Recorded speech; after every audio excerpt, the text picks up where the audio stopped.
Hey, how's it going? My name's Alex, and today I want to talk to you about 5 websites that your trucking company should start looking into. All right, now you might be wondering, Alex, first of all, you're just a single truck owner operator, but no, I'm not. You're wrong. I've now leased on 3 owner operators, okay? 2 of them are still around. So the first one obviously transitioned to something else, and that's totally fine. Owner operators come and go, guys, understand.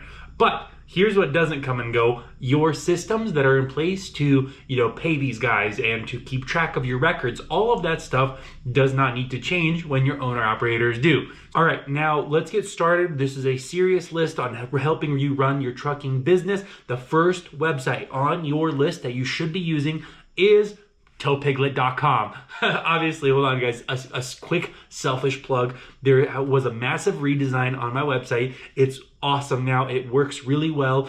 And I mean, to my knowledge, it's one of the only websites where you can find owner operators to lease on, where you can find drivers, besides like Indeed or something like that, right? So I really think if you want to grow your business, guys, check out towpiglet.com for leasing on owner operators, finding drivers, finding owner operators that need dispatch services. So check out that website. But let's get serious. Let's move on to the actual list. So here's the 5 website services I think you should be using. First and foremost, number 1 on the list, I'm reading it right off my computer, is Airtable. Guys, at the end of the day, Airtable is like Google Sheets. It's a spreadsheet type of software, but like on steroids. It's so good. It's so jam-packed with things that you can do. It really is. And the reason you should be using Airtable specifically instead of a TMS, because they don't have an API.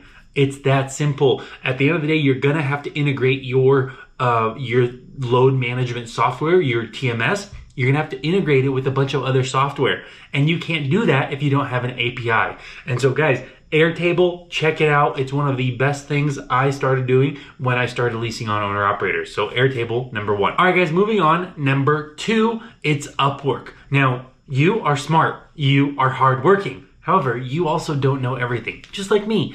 I didn't really know how to set up Airtable. I didn't really know how to do numerous things on automating little issues with the trucking business, right? So Upwork is your go-to place on hiring people that know those types of things.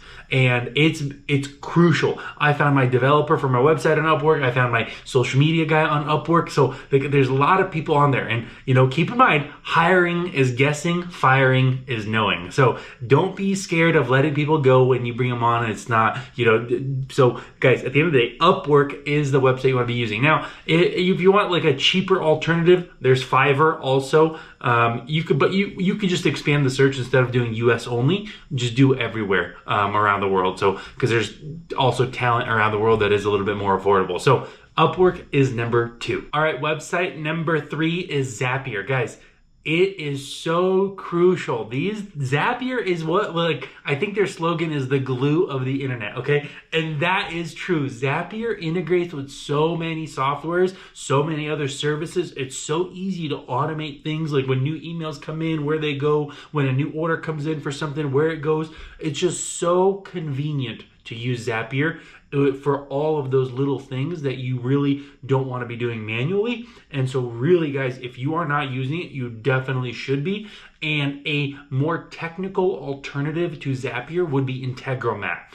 So maybe you can find one that works better for you, but keep in mind, developers and people like that on Upwork, you can find them for both platforms, right? So Zapier and Integromat. You can check those out because they are crucial. Literally the glue of the internet. It's so awesome. So Zapier is number 3. Moving on, we got number 4. Guys, unfortunately, I'm gonna have to say GoDaddy. Now, I know a lot of people don't like GoDaddy. I know they have their own issues and stuff like that, but guys, I cannot tell you how convenient their customer service is. 24/7 phone call customer service. Nobody else does that, guys. When I had a website, so first of all, let's just establish something. You definitely need a website. Whether you like it or not, a website now is like what a business card used to be. right? So you should have a business card, but you should definitely have a website as well. And so it is crucial. And so my website, I've had my website, I don't know, since for a couple of years before I outgrew it and needed a different solution. Even still, I probably could have figured something out without having to build a full custom website.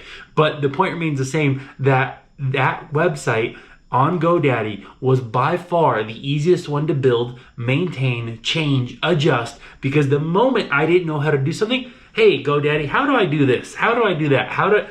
It's so convenient. Their customer service is top rated. I think I remember they had like that one, like they had a couple NFL commercials that were, you know what I mean? But seriously, GoDaddy is amazing. It's phenomenal. Like, you're a truck driver, you're probably not going to go out and learn how to code a website. So that's why you shouldn't be focusing your efforts on things that don't make money. Now, a website is good. It's going to make it's going to represent your company really well. So it's important to have, but it's not something that you should be spending hours on studying and stuff like that. So that's why learn how to do the bare minimum for the website and then just get it up there. And GoDaddy can absolutely help you do that. So please, GoDaddy, check it out. All right, moving on. We got number 5. I'm going to say Slack, guys. Oh my goodness.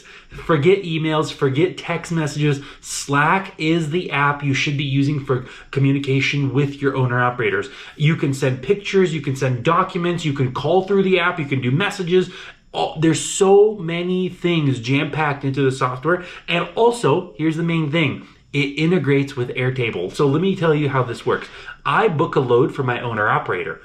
The moment I assign that load in my Airtable to the owner-operator, you can make an integration where it'll send him a Slack message. And so that's the power of having services that have APIs. So you want to use Slack for most of your messaging because it just does a lot. You know, sometimes text messages don't go through. Sometimes you send a text and there's a mistake. You can't take it back or edit that message. You have to send a new one. In Slack, you can do all of these things, right? And so for your communication with your owner operators, you know how trucking companies usually have like those tablets or those things that like a bunch of truck companies, they have, I forget what they're called, but goodness gracious, but I'll put it on the screen because I'm going to find it in post. But those things that the loads come through and all this stuff, right? Instead of having an actual hardware device, instead of having to put everything in the truck, you can have them use their cell phone, download a single app and invite them to the app, and all of the messages are saved. And then owner operators could actually communicate to each other in your app. So then you have this mentality of like, hey, let's help each other be safe in the company. So if somebody has a question about strapping, it doesn't all have to come from me. You know, so when my owner operator says, hey, Alex, how do I do this? I don't have to be the one that responds. Another owner operator can say, hey man, here's how I did it, right? So now there's some camaraderie as well. And so Slack is definitely, or should be, your communications app. All right, so that's gonna do it for this list. You guys let me know, did I miss something? Is there something that you guys wanna add? Comment below. You know, like, I'm 27. I don't know everything. You know, I'm not that great at computers, surprisingly, but still, like, you know, figuring this stuff out, leasing on owner operators, slowly you learn, you grow, and you know, at the end of the day, you're just gonna have to do it because more and more computers are around us. And so really, you guys, I look forward to hearing your responses. Tell me what you think about my suggestions, and I'll see you in the next video. Peace.